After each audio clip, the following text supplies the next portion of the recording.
Good morning, everybody. Today we launch Operation Restoring Justice. And as far as the people of this country is concerned, frankly, these measures can't come soon enough. As you know, we've been running over the course of the last 6 weeks our very successful crime campaign. It's seen us rise further in the polls. It's seen great new recruits, Vanessa Frake and Colin Sutton, joining our party. And today is the last instalment of that campaign ahead of our party conference in Birmingham on the 5th and 6th of September. Today we're going to talk about illegal immigration, in particular the boat crossings, but there's more, of course, to the story than that, and perhaps it's appropriate that we're here this morning after yesterday, the scenes in Dover that took place as 650 people arrived. 650 people yesterday arrived into Dover, and last I heard this morning, there are many more boats on the way today. That will take us up to about 52,000 people since this Prime Minister and this government came into power. The mood in the country around this issue is a mix between total despair and rising anger. And I would say this, that without action, without somehow the contract between the government and the people being renewed, without some trust coming back, then I fear deeply that that anger will grow. In fact, I think there is now, as a result of this, a genuine threat to public order, and that is the very last thing that we want. And I've been saying, of course, for a long time that it's a growing threat to our national security. And we've seen just recently some arrests made of people that came by boat, and they are suspected of being involved in some form of terrorism. Huge numbers of undocumented young males who throw their passports and iPhone into the English Channel when they get to the 12-mile line, something that I've been out and filmed. These huge numbers of people do constitute a threat. And I suppose the growing anger in the country over the course of the last few weeks is a cultural one, in the sense that many of these young men come from countries in which women aren't even second-class citizens. And frankly, the public have now just had enough. And what began as a protest of mothers and concerned citizens outside the Bell Hotel in Epping has now spread right across the country. And all of it really poses one big fundamental question. Whose side are you on? Are you on the side of women and children being safe on our streets? Or are you on the side of outdated international treaties backed up by a series of dubious courts? The Channel crisis began with a trickle of dinghies in 2018. The numbers in 2018 and 19 were very small indeed. But I began to realize in early 2020 that virtually nobody that came via this route was being deported. They would have been, even in Tony Blair's government time. If you'd done that, you would have been deported, no question about it. And so in early 2020, I repeatedly went out into the English Channel, filming what was going on, saying you may as well put a sign on the white cliffs of Dover saying everyone welcome. And unless we start deporting people, I predicted this would turn into, and yes, I use the word, invasion. But 180,000 people later, what other word could possibly describe what has been going on? It is an invasion, as these young men illegally break into our country. Well, I did my best in 2020. I warned everybody. I said, unless we deport, the crisis will worsen considerably. But I'm afraid that the Conservative government for the first few years, did literally nothing. Literally nothing. And then belatedly, they put in place a Rwanda plan, they put in place legislation, but none of it could work because they hadn't got the courage to face up to the legal obstacles that made sure, despite spending huge amounts of money on these plans, that nothing was actually going to happen. Rishi's Stop the Boats was a total failure, and frankly, anything that party or people who were ministers at the time in that government have to say, we've got to take with a very, very large pinch of salt. And then, of course, we had Keir Starmer, the lawyer, the man whose second speech as Prime Minister in the House of Commons was where he outlined his love for the European Court of Human Rights, a party many of whom have done very well out of the human rights industry. Smash the gangs was never, ever going to work. And even as we speak, despite the £800 million we've given the French, even as we speak, there are French naval vessels escorting these boats across to a 12-mile line where they'll be picked up by Border Force or our volunteers for the RNLI if it's a busy day and Border Force simply can't cope. And now what happens is the French give them all life jackets. And when they're picked up by Border Force give the life jackets back to the French so they can reuse them on the next journey. I mean, we're literally witnessing two governments colluding in their support of criminal activity. Well, this issue has become a scourge of modern Britain. Just think about the hotels. Think about the houses of multiple occupancy, and not just the cost of it, but think how unfair that is. Unfair to the 1.3 million British people currently on the social housing list. Unfair to those who have legally made their way into the United Kingdom. It's unfair. And the cost, frankly, is eye-watering. Official figures show the whole thing costs about £7 billion a year, but that doesn't account for the massive scale of operations in the English Channel every day. It doesn't account for the amount of police time and court time that is taken up with crimes that are committed by those who frankly shouldn't be here and have come illegally. Our proposals will save, over the course of the next decades, tens and possibly even hundreds of billions of pounds. By the end of a first Parliament, we will have saved a huge amount of money. I understand the public have had enough of this, but here's what we have to do to make Operation Restoring Justice actually work. We have to leave the ECHR, no ifs, no buts. It may have been a good idea 80 years ago. Frankly, it isn't today. We have to repeal the Human Rights Act of 1998, brought in by a Blair government, many of whose families seem to do rather well off the back of it.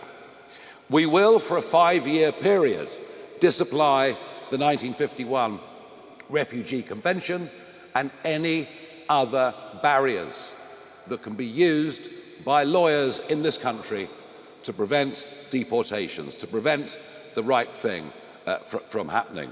We'll create a legal duty for the Home Secretary to remove those that come illegally. And crucially, we will detain all illegal migrants who come, and we will do so immediately. The only way we will stop the boats is by detaining and deporting absolutely anyone that comes via that route. And if we do that, the boats will stop coming within days, because there would be no incentive to pay a trafficker to get into this country. If you come to the UK illegally, you will be detained and deported and never, ever allowed to stay, period. That is our big message from today, and we're the first party to put out plans that could actually make that work. We will stop the boats from coming. There'll be no more incentive to pay traffickers. Public trust will be restored, and we genuinely are the only party that can be trusted on this. I am the only party leader that has been clear and consistent on this issue over the course of the last 5 years. And I have a feeling that what we're doing today with Operation Restoring Justice is going to be very popular in the wider country indeed. Now, to go through some of the operational phases we're going to need to go through and the structures we're going to need to set up, I'm going to invite Zia Yusuf onto the stage.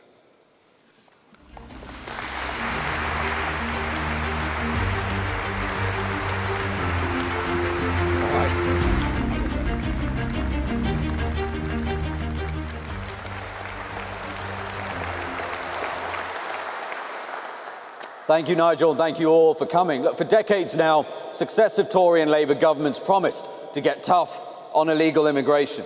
And yet, year after year, tens of thousands of fighting-age males, as Nigel said, have arrived on our beaches. In fact, the total number of illegal immigrants in the country now stands at least 1 million. The true number could be considerably higher than that. There's little doubt that the United Kingdom is being invaded. In fact, more people have arrived on our beaches illegally over the last 8 years than stormed the beaches of Normandy on D-Day. And they're rewarded for this by a political class that puts them up in hotels at the British taxpayers' expense, given free meals, free healthcare, free TV licenses, and as our Doge team has revealed, even free trips to the safari park and to the cinema. Even those that commit heinous crimes are routinely defended by so-called human rights lawyers who succeed in preventing even convicted rapist illegal migrants from being deported.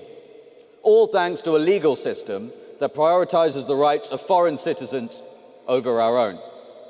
Well, the patience of the British people is now exhausted.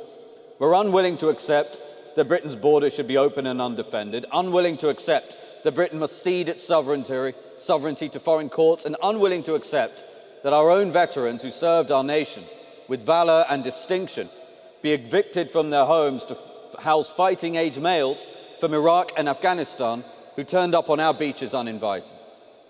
This is a national emergency.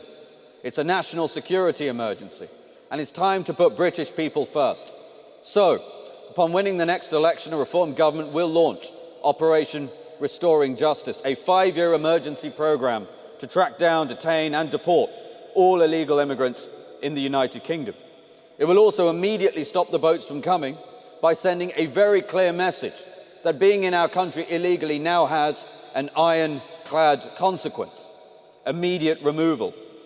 Deportation is the ultimate deterrent. Our plan combines an uncompromising legal reset with national-scale, relentless enforcement through a new UK deportation command and a powerful foreign policy campaign. As Prime Minister, Nigel Farage will direct every instrument of state to ensure illegal immigrants are detained and deported.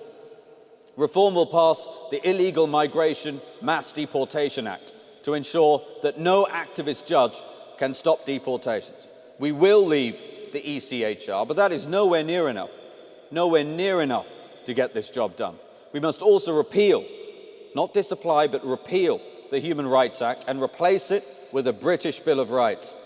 We'll create a legal obligation for the Home Secretary to deport everyone illegally in the country, and will disapply all international treaties that are used to keep illegal migrants in this country.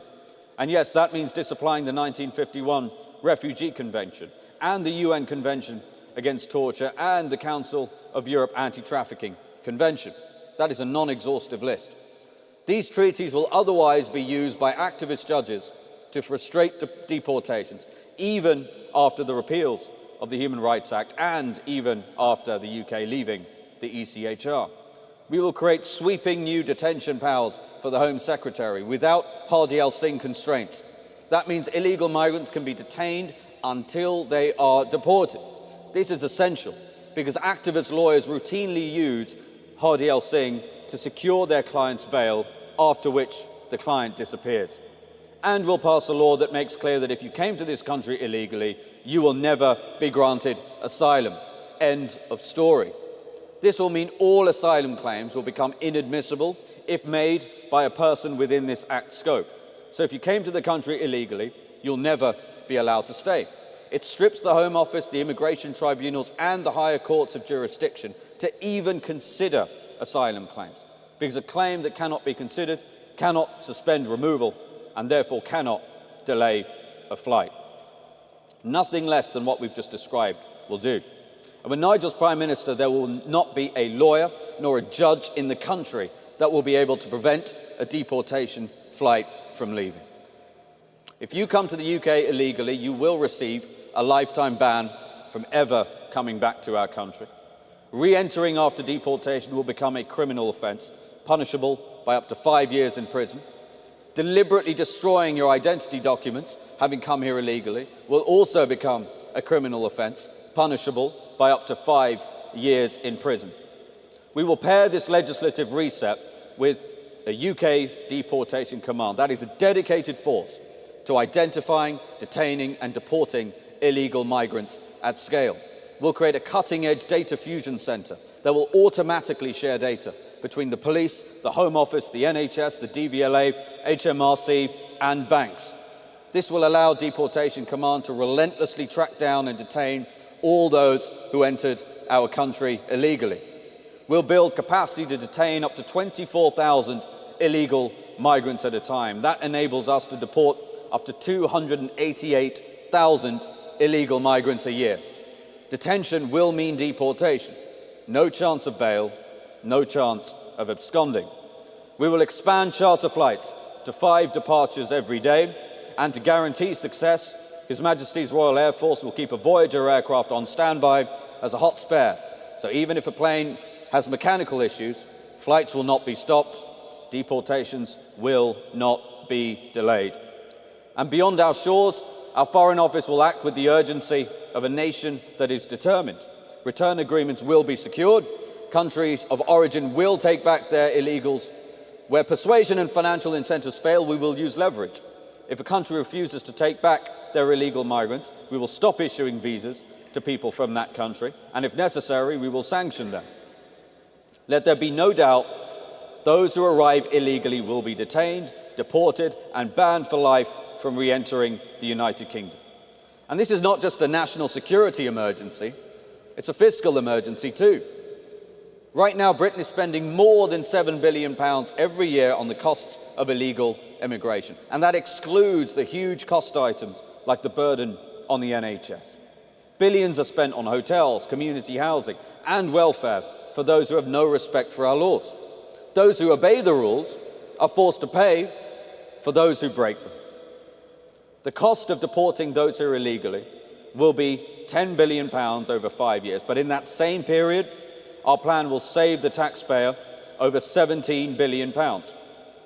So the net saving to the British taxpayer will be very, very significant over 5 years. And over a decade, the savings will exceed £42 billion. That is money that is returned to hard-working families, to our schools, to our NHS, and to rebuilding Britain's prosperity. This is a transformative plan that will mean those who are here illegally will be deported at unprecedented speed and scale. And I want to be clear that with Nigel as Prime Minister, a reformed government will show unflinching resolve to ensure that Britain regains control of its borders. The hopes and the dreams of British people and their children rests on their government's willingness to do what it takes to defend and secure our country's borders and keep them safe. A reformed government will ensure that the United Kingdom will once again be a proud sovereign nation with full control of its borders. And it is in that sovereignty that lies the foundation of our country's next chapter. one in which our country is secure, one in which our people are prosperous, and one in which Britain is powerful again. Thank you very much, and we're going to move to questions.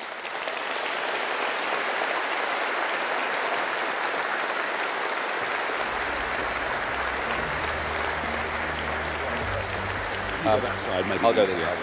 This is my hearing. Zia, thank you very much indeed. Right, we have a pretty extensive list of questions from the press, and the first up is Ben Wright from the BBC.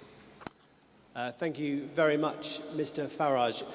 Your plans could mean sending thousands of asylum seekers back to countries where they might face imprisonment, torture, even death. Does that bother you at all? And what happens if countries refuse to take people back? Does it bother me? Of course it bothers me, but what really bothers me is what is happening on the streets of our country. What really bothers me is what is happening to British citizens. What really bothers me is, and you've seen this from the Bell Hotel onwards, the growing concern with justifiable evidence that women and girls are far less safe on the streets than they were before this began. So it's all about whose side are you on? Whose side are you on? Are you on the side of the British people or international treaties? Now, where countries, and I think Zia laid that out, that it's going to be a carrot and stick approach to it, but if we can't get deals with certain countries, then we think this country has considerably more muscle, diplomatic muscle, than perhaps those in Westminster currently recognise, then we will have to find other locations. And, you know, we're going to be talking to Albania, we'll talk to Rwanda, we will find solutions. Catherine Foster from GB News. Thank you, Catherine Foster, GB News. Nigel Farage, last September you told GB News that it was a political impossibility to deport hundreds of thousands of people and that you simply couldn't do it. What has changed your mind that you now believe that you can?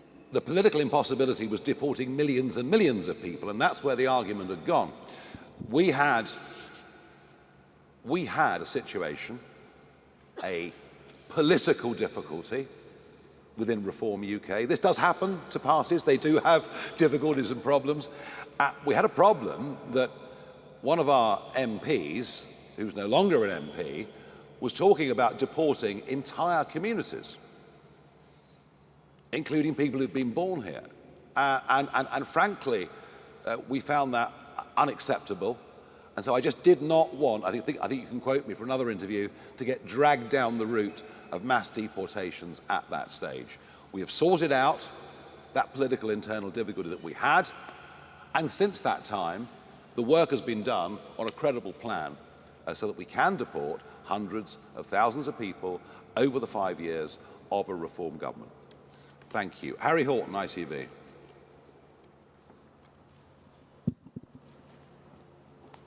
Thank you very much. Harry Horton, ITV News.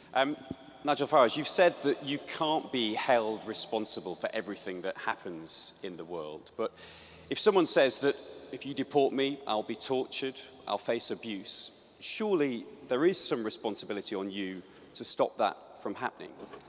And secondly, if I may, how far back does this go? Where do you draw the line? You say you're going to deport everyone who's arrived here illegally. What are the parameters for that? Yeah, I mean, look, you know, how far back you go with this is the difficulty, and I accept that. You know, and the next question that Zia and I will get asked is, what about those that are here illegally and have got children? So, you know, I'm not standing here telling you all of this is easy, all of this is straightforward. You know, and we had, of course, with the Windrush row, we had a situation there where people who'd come 50, 60, in fact, nearly 70 years ago had faulty paperwork. So there is an exercise of common sense that has to come in here. But do we realistically think, Zia, we can deport 500,000, 600,000 people in the lifetime of the first Parliament? Totally, yeah. I mean, so look, one of the key points to make here is if you look at the population who are illegally, and by the way, this is difficult because you're trying to count the uncountable almost by definition. You're talking north of 650,000 adults without children who are in this country illegally. And by the way, those are the ones the British people are most concerned about. They're the ones who in some cases are terrorizing local communities, hanging around bus shelters. Let's start with deporting them. Let's get that done promptly and efficiently. Yeah, and of course, once we start this, people will not in future be coming to Britain illegally. The precedent for this is Australia in 2012, where within 2 weeks of Tony Abbott taking the right actions, the boats stopped coming from Indonesia. The solution to this is not difficult. It's been the lack of political will to put in measure the right places is why we're now in this position where, as I said earlier, the public are between a mixture of utter despair but increasing and growing anger. Serena Bankin-Singh from Sky. You've said that you're going to detain anyone who arrives via small boats. Will that apply to women and girls? And what about unaccompanied children? Will they remain in Britain while their parents are turfed out? And then you said you would leave the UN Torture Convention. Australia and the US haven't done this. Are you comfortable of the risk of people being killed or tortured if they're sent back to their country of origin? And will pulling out of these international treaties lose UK credibility on the international stage? Well, we're talking about disapplying for up to 5 years a variety of conventions that do need broader debate and certainly at a UN level need reform and change. As far as the ECHR is concerned, we're very much of the view that it's a body that they say is separate from the European Union, but you know, I could walk from my office in Strasbourg straight into the European Court of Human Rights. They're joined at the hip. I don't see any prospect, frankly, in the short term, of the ECHR being reformed. Now, you might argue that Germany, who now, of course, have a whole series of deportation flights set up, you might argue that Denmark, which now has a zero asylum policy, you might argue that, well, if those countries can do it, why can't we do it? But, of course, the problem has been our own judiciary. We have to remove the tools from our own judiciary for them to be a barrier to this process. And yes, women and children, everybody on arrival will be detained. And I've accepted already that how we deal with children is a much more complicated and difficult issue. But you know what? The people protesting outside the Bell Hotel and at 30 migrant hotels on Saturday around the country weren't doing it because of a few children coming. They were doing it because over 3/4 of those that come are young, undocumented males who come from cultures that are entirely different from ours, who are very unlikely to assimilate into our community, who pose a risk to women and girls, and some of them, I'm afraid, pose a risk to national security. So that's pretty clear, I think, what our priorities are. Paul McNamara, Channel 4. Hi, Mr. Farage.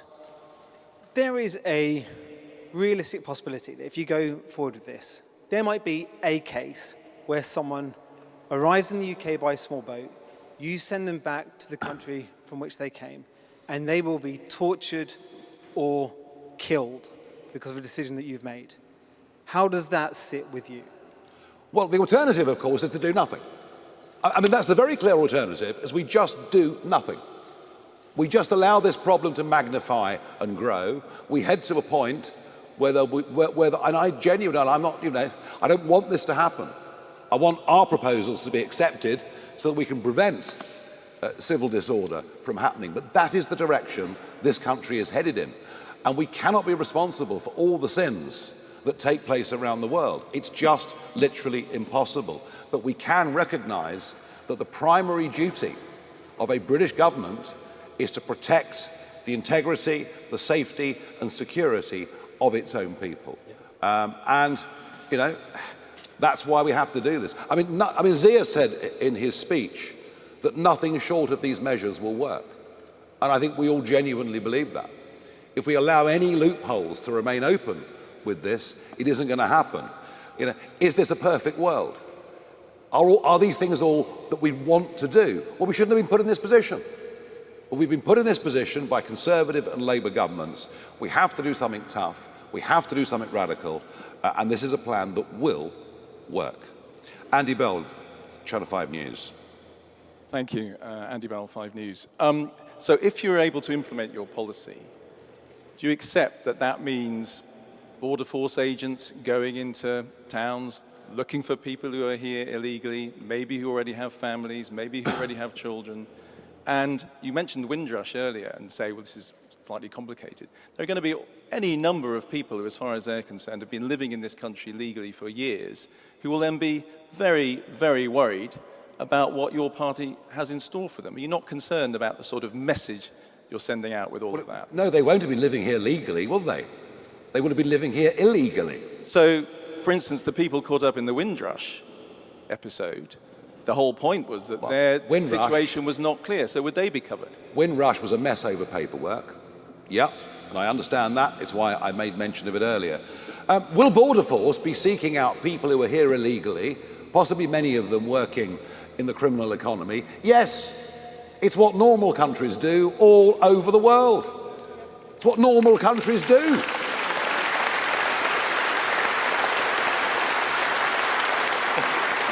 I mean, what sane country would allow undocumented young males to break into its country, to put them up in hotels? They even get dental care. How about that? Most people can't get an NHS dentist. This is not what normal countries do. We are talking about normality. And actually, the funny thing is, I'll say it once again, in the first Blair government, if you came here illegally, your feet didn't touch the sides. But it is this gradual drift. Ever since, really, I think, the Human Rights Act was incorporated into UK law, it's this gradual drift to just accepting that anything goes. Well, we're not accepting it. And I tell you what, there's a big silent majority out there who are not accepting it either. And they are crying out. They are desperate to have some leadership that's got some courage. They're desperate for a political party that can put forward people who genuinely will put the needs of the British people first. That is what government is supposed to do. Thank you. Christopher McCowan from the Press Association. Thanks. Chris McKeon, PA. One of the countries you suggested sending people back to was Iran, a country which poses a national security risk to the UK and has attempted to kidnap and murder people in this country. What financial incentives are you suggesting you offer them to take deportees back? Can I be clear that no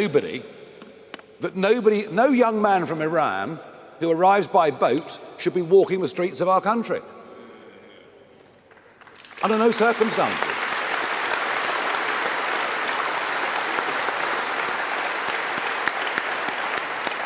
Absolutely no way, never. That shouldn't be done. But actually, it's quite interesting that Germany now has this massive deportation flights going, including Iran, I think. Well, what we're seeing, one thing I'll comment I just want to very quickly make about when we're talking about returning people to Afghanistan or returning people potentially to Iran, or I was asked earlier today, would you send young women, would you send women back to Afghanistan? Well, what about the fact that men from Afghanistan, because it's predominantly men from Afghanistan and Iran are streaming across the channel illegally on almost a daily basis. In fact, sometimes they say, would you send them back to, quote, woman-hating Afghanistan? Well, why are British women being subjected? Because it's not the women who are coming. In fact, most estimates put the total population of women and young girls from Afghanistan in this country legally at less than 2,000. Less than 0.2% of the total illegal migration population. So these are totally bogus questions, frankly, and we should be talking about the much bigger issue about the safety of British women and girls. Yep. Okay.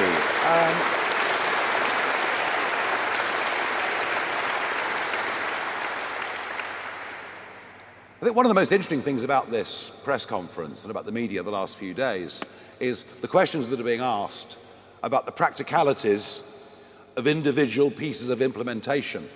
What I notice, there's very little pushback from the media against the idea that we really are in very, very big trouble in this country. And I think every one of you know. It was interesting. I thought Andrew Neil's piece in the Mail on Saturday was very reflective. I think everyone understands we have a massive problem here. We are not very far away from major civil disorder. And so I think the acceptance as a whole of the big picture that we're putting forward, shows you that once again, it's reform that are leading national debate. Noah Hoffman from The Sun. Thank you, Ms Farage. Noah from The Sun. You were just mentioning there about this growing anger, this seething anger at Sir Keir Starmer for what some people think putting the human rights of foreign rapists above British families.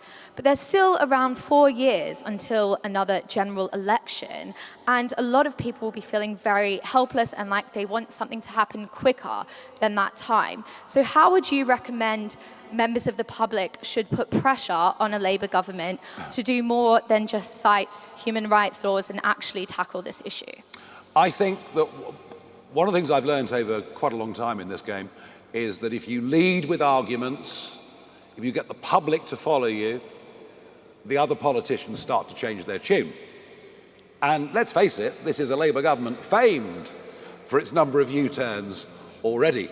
So I would urge everybody out there that's got a Labour MP to go to that MP and say to him or her, unless you get a grip on this, we will absolutely not be voting for you next time round and you will lose your seat.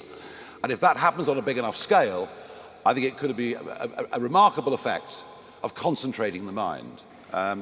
4 years to the next election? Do you really think so?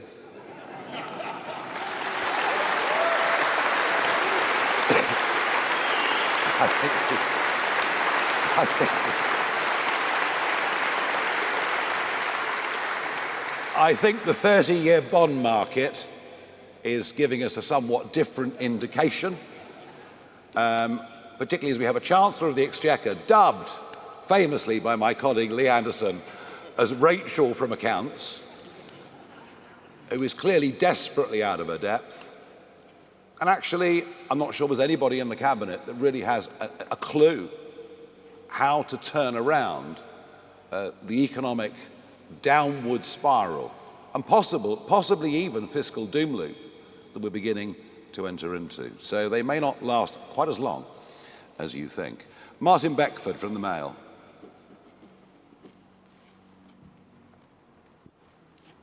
Thank you very much. Martin Beckford from the Daily Mail. We know that Afghans make up the largest proportion of small boat crossings, about 6,000 in the past year.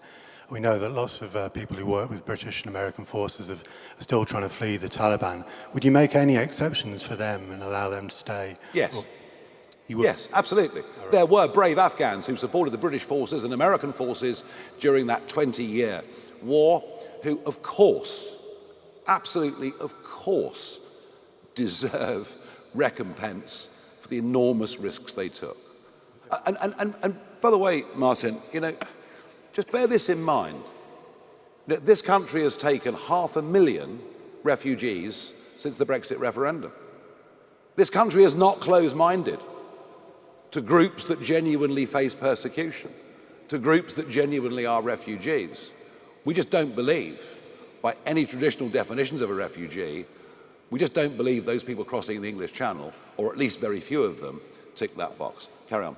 Will you have a scheme continue some of the resettlement schemes? Yes, but of course, once again, the whole thing's been messed up beyond all belief. The list of a couple of thousand interpreters becomes a list of 100,000 people. The whole thing gets leaked. It's a complete and utter shambles. But, where it's right and proper, Operation Restoring Justice would apply to those Afghan interpreters as well. Absolutely. Thank you for your question. Do come in whenever you want. Can I just very quickly mention, to the degree someone wants to make the case for legitimate asylum claims, as no doubt some may exist, those can only ever be taken seriously when you have a secure border and you actually have control about who's coming. This is one of the biggest problems. I put it to you that an infinitesimal number of the Afghans who are crossing the channel illegally served with our military bravely. It will be an infinitesimal number. We know this. So again, this is a big part of what reform is going to do. If you don't have a border, you don't have a country. If you don't have a border, you don't have an immigration policy. We can talk about it all we want. Quite, absolutely, absolutely. Michael Knowles from the Daily Express. Thank you very much. Your operational plan speaks about a 6-month voluntary return window. Can you spell out why you're going to do that and why it precedes the large-scale raids? Well, because there's a nice way of doing this. And there's a very tough way of doing this. And if people think, crikey, you know, they're breathing down my neck, they're actually going to catch up with me and deport me, I might as well take the offer of £2,500 and a free, comfortable flight back to my home country. Difficult to assess just how successful that will or will not be. But if you think, this time next week, they're going to be knocking on my door, I suggest quite a few people might take that up.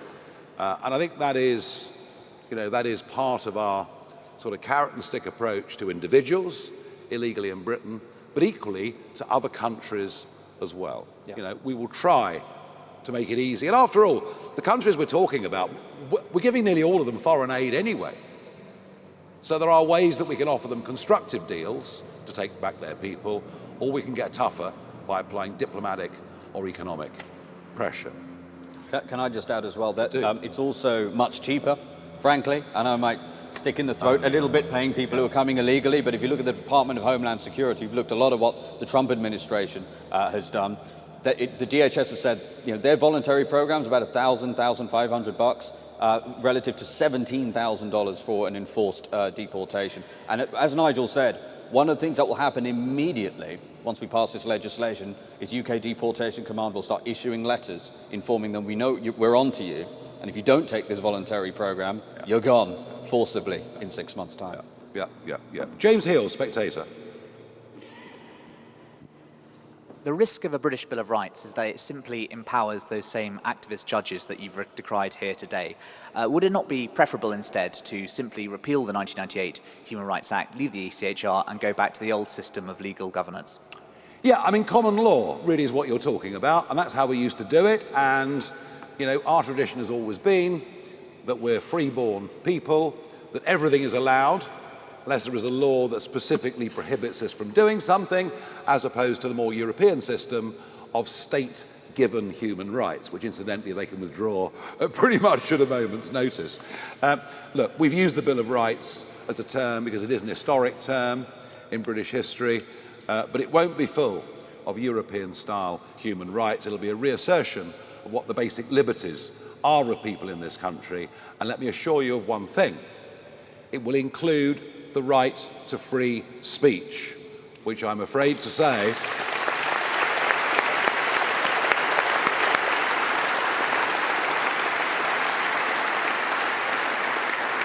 and yes, we all want to protect children, but I'm afraid to say that the recent legislation, the Online Safety Act that has come in, is already genuinely curtailing free speech in this country in a way that I think is deeply, deeply alarming. Aubrey Allegretti from The Times. Hello, Mr. Farage. Aubrey Allegretti from The Times. There are a very few number of disused or surplus RAF bases. So to prove that this plan is viable, can you name any that you would use, either to hold migrants or to operate deportation flights from? And would they, for example, include RAF Scampton? And if I may, why do you want these powers to sunset after 5 years? Is it because you're concerned they could be used by a future government in a way you don't foresee? No, because, look, we do think there is hope that the 1951 Refugee Convention at the UN can be revisited and redefined for the modern world. So we've done it for a period of 5 years, and we'll see where we go after that. Can I just make one thing very, very clear? That the last government and this one have been housing people in military bases. 1 or 2 campaigns have stopped them using certain particular geographical locations, but quite a few have been used around the country. So you get put into a military base, but you're free to walk the streets at night. You're free to possibly even go and drive a delivery bike for somebody. The military bases that we will use, people will be detained. They won't be out walking the streets on the road to being deported. So I would suggest to you that whichever geographical locations are chosen, local residents will be far less concerned by this plan than they would young men being free 24 hours a day to walk through their village or walk through their town. On the practicalities of building accommodation, some very interesting thoughts that have come from America over the last few months. Yeah, look, there's 100,000 square miles of landmass in this country. We're going to need about a third of 1 square mile for the entire detention estate of the incremental 21,000 that we're talking about here. And Trump, whatever you think of President Trump, he has cut illegal border crossings by 97%. They said that it couldn't be done. He has done it. How? Because ICE has gone out and made 150,000 arrests and embarked on these deportations. If you look at the detention capacity he created in Florida, he created 3,000 beds in 8 days. If we were to be able to do it at that rate, we'd have the whole 24,000 up and running in 2 months. That's not in our numbers, but there is modern technology. These steel modular structures, these are all things that we can use. This notion that Britain can't do anything, Britain can't build anything, is for the birds. It's just about the political will. Yeah, and we managed it, didn't we, at the start of COVID with the Nightingale hospitals, which sprang up in no time at all. So, yeah, creating the first few thousand places can happen very quickly. Of that, there is no doubt at all. Charles Hymas from The Telegraph. There are currently about 100,000, more than 100,000 people who've got asylum applications, half of whom are going to be rejected. You also got more than 50,000 who've got appeals that are currently going through and probably will, a significant number will be rejected. So when you come, if you were to win the next election, you're going to have tens of thousands, hundreds of thousands potentially of failed asylum seekers. Are you going to deport them? And are they in your figures? One final question is, what are the sanctions that you would use against a country that refused to take back its migrants? Fine. Well, the answer is yes. The worry, of course, is that to ease government's difficulty, it just waves through an increasing number of people. It just says, look, you know, all right, we'll give you refugee status, even though, as I said, 2 decades ago in more normal times, that would never have been contemplated. That is this government's get out to the backlog problem. I'd also mention, Charles, while we're here, if you look at those that have claimed asylum in the last year, the biggest single category comes from Pakistan. And they haven't come by boat. They've come with the excuse they're coming to visit relatives, then they overstay. And that racket, absolute racket, that's been going on for years has to end. The same applies to students who come here and then deliberately and willfully overstay. And one of the most remarkable things about those stats is under half of all people making these claims have come by boat. Overstaying is a massive problem, and neither of the last 2 governments, frankly, have done very much at all to deal with it. There are overstayers now being deported on a relatively small scale, but nobody's actually gripping this issue. We'll give the Telegraph 2 questions, shall we? Did you have a question, Camilla? Very generous. This is for the Daily Tea podcast. You mentioned earlier that there are 3 million people on social housing waiting lists. 1.3, I said. 1.3. Would it be your policy to have a British first approach to appointing housing when it comes to local areas? Some local areas do look at localism, but others don't. Would that be a blanket policy? And while we're speaking about housing, what's your reaction to the revelation that the Deputy Prime Minister, Angela Rayner, has got an £800,000 second home in Hove? Do you think it's hypocritical? Should MPs have second homes?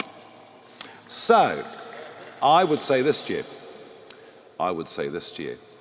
Isn't it funny that the residence that Angela Rayner is living in London is now coming under criticism from James Cleverly? He wasn't complaining when Michael Gove lived there. So it's just party politics. And if Angela Rayner has been tremendously successful in business,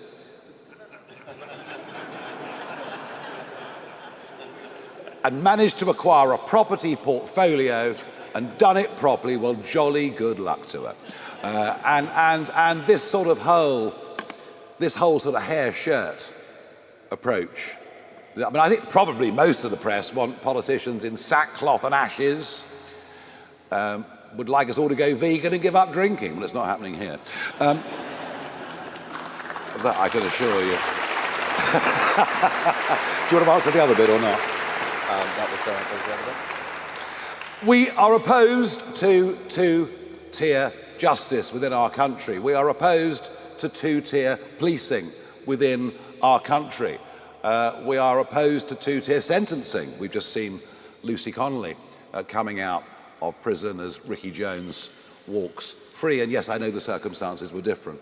But we are pro a two-tier approach from government when it's deciding who are the priorities for housing, for benefits, for any of these things. Is it British-born people, or is it people swanning in from all over the world? And we are pro British in this country having more rights than those that have recently come. Yes, yes, yes. And in time, you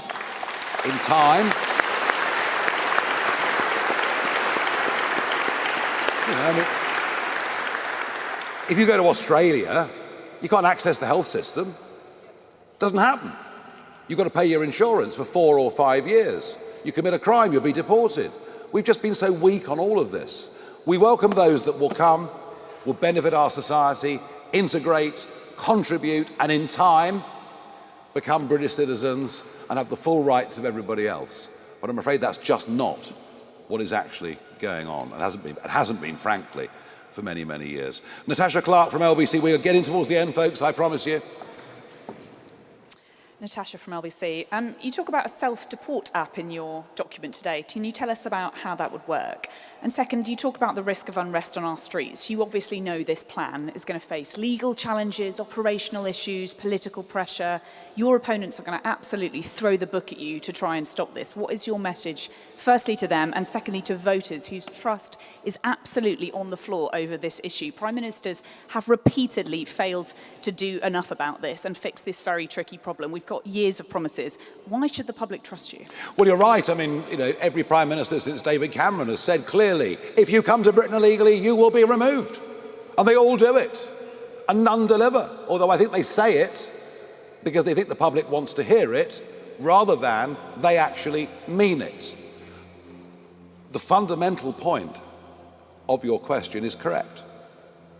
That the social contract that exists in this country between those that work and pay their taxes and those that govern them is at a very, very fragile moment. That trust in politics and trust in politicians, frankly, it's certainly never been lower in my lifetime, and I think you might have to go back a long way in history to find a parallel period. So the restoring of that trust is absolutely vital.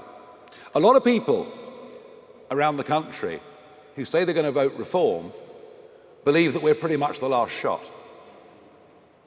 Pretty much the last shot.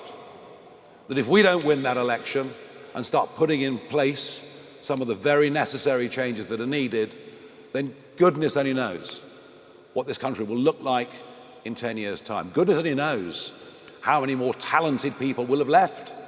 Not just the ultra-rich, but the young, ambitious, hard-working. So it is vital that we do this.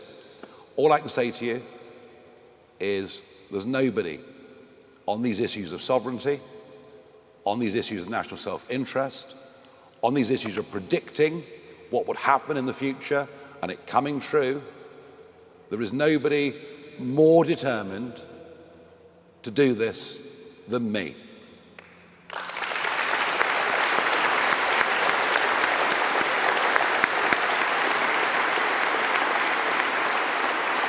Okay, Eleanor Langford from the iPaper. Hello, Mr. Farage. Just to confirm, are you willing to negotiate with the Taliban and potentially pay them tens of millions of pounds to allow increased returns from the UK? And one more, if I may. Are you concerned that leaving the ECHR could jeopardise the Good Friday Agreement? Could jeopardise? The Good Friday Agreement. Yeah, I mean, look, you know, Blair, of course, wrote the ECHR into everything.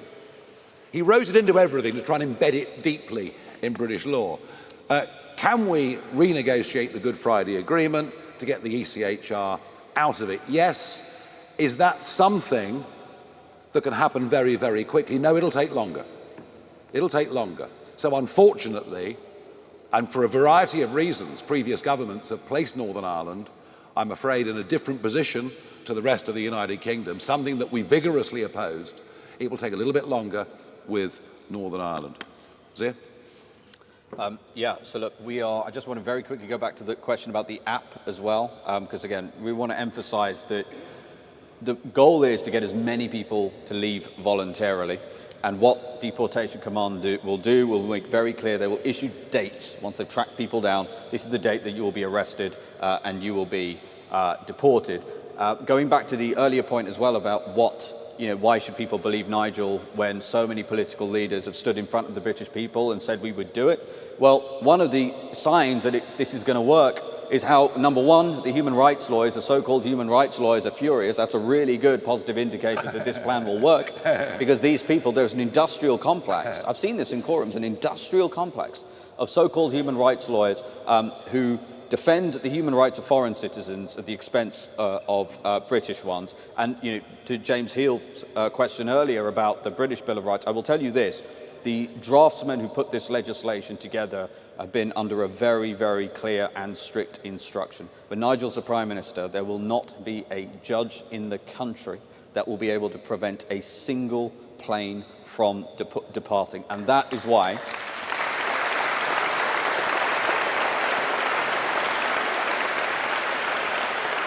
that is why we are clearing the decks from a legislative standpoint. Yeah. Anna Gross, Financial Times.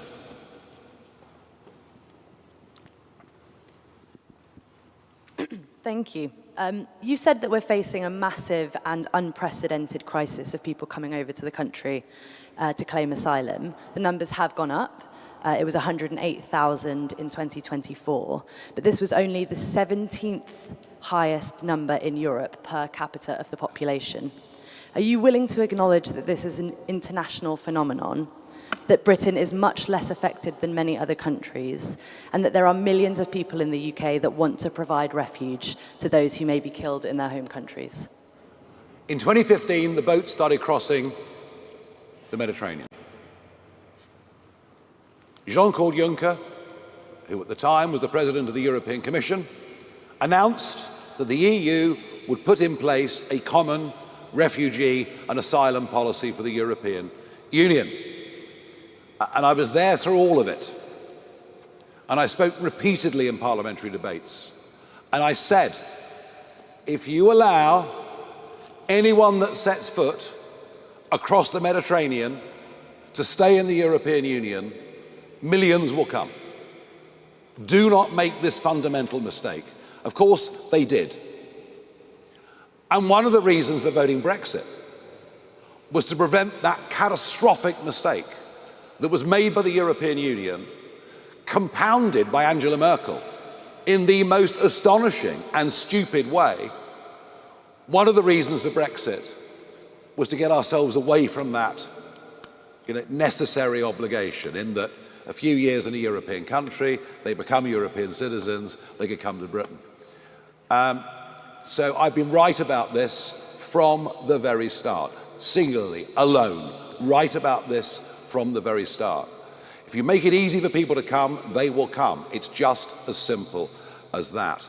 And it is, to the deep regret of everybody, especially 17.4 million Brexit voters and many, many more, that despite the fact we've got back control of our lives, we've actually not bothered to use it properly. We should not be paying for the mistakes of the European Union. Esme Kenny from the Oxford Mail. Thank you. Esme Kenny, Oxford Mail. Yes. So we're not far away from Campsfield House, which is a detention centre which closed in 2018. The current government have said that they want to reopen and expand the site. What would a reform government do about Campsfield House, and how would it respond to the backlash that reopening the site has faced from local residents and the district council? Yeah, I mean, look, nobody wants a hotel near them. Nobody wants an HMO near them. No one wants a detention centre around them. Well, at the moment, they've got lots of them all over the country. And I'm not going to be drawn. I'm I'm aware of the problem, of course. I'm not going to be drawn on the specifics of any individual geographical location. Because if we were to do that and present it as a plan, what the government would probably do is sell off the site and turn it into a solar farm. So we're going to keep... It's true. It's actually true. Well, why not, I suppose, So no, we're not going to go into individual specific geographies, certainly not at this stage. Okie dokie. Alexa from The Guardian.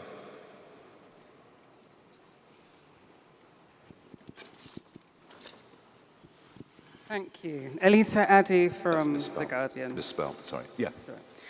Your plan promises mass deportations at a cost of £10 billion over 5 years, yet the Centre for Migration Control, which is led by your former colleague Rupert Lowe, proposed a near identical plan at a cost of around £47.5 billion. So why do you believe you can deliver the same scale of deportations for less than a fifth of that price? Because Zia's really good at maths. Okay, right, now, the last question. The last question of this conference goes to David Burke of the Daily Mirror. This is the last one. David, where are you? Thank you very much, Mr. Farage. Last year you said that Judeo-Christian values were at the root of everything in this country. You've previously called for a muscular defence of Christianity. We saw under the Tories, the Church of England bishops were probably among the most vocal critics of the Rwanda plan when it came to the Lords. It seems, frankly, ludicrous that they'd fall behind sending people to the Taliban, to Eritrea, to Iran and so forth. If you found yourself in a position where senior Christian leaders opposed the plans on moral grounds, are you prepared to say, I don't care, and do it anyway? And if so, isn't there a hypocrisy built into that? Well, look, I mean, you know, whoever the Christian leaders are at any given point in time, I think over the last decades, quite a few of them have been rather out of touch, perhaps with their own flock. Given the types of people appointed to be the Archbishop of Canterbury, that's probably the biggest understatement of the day. We believe that what we're offering is right and proper. And we believe for a political party that was founded around the slogan of family, community, country, that we are doing right by all of those things with these plans we put forward today. Somebody else asked me a moment ago about the pressures from the establishment that we'll face. Yes, of course there'll be pressures from the establishment. Of course there'll be condemnation from all sorts of parts of society. But no big, fundamental change that advances people's lives ever comes without a battle against the establishment, a battle against the existing interests, as Zia mentioned a moment ago, the human rights industry, etc. Some of this will be hard, but that's why we have to get a proper mandate for it at an election. And it's why I believe that as a result of what we're doing today, the general centre of gravity of this debate will move considerably between now and the next general election. And I think a lot of people who maybe now are criticised, I've noticed actually one or two commentators, you know, who would have been, even a handful of years ago, would have said really quite vicious things in their commentaries about these proposals, are now saying, well, you know what, actually, you know, I can't walk down the King's Road and wear jewellery anymore. You know, something fundamentally is going wrong. This feeling that we're living in broken Britain. And this is, of course, but one part of broken Britain, but it's the most visible part. And it's the part that is leading to the greatest anger in the country. Right, can I say thank you very much indeed, everybody? Yeah.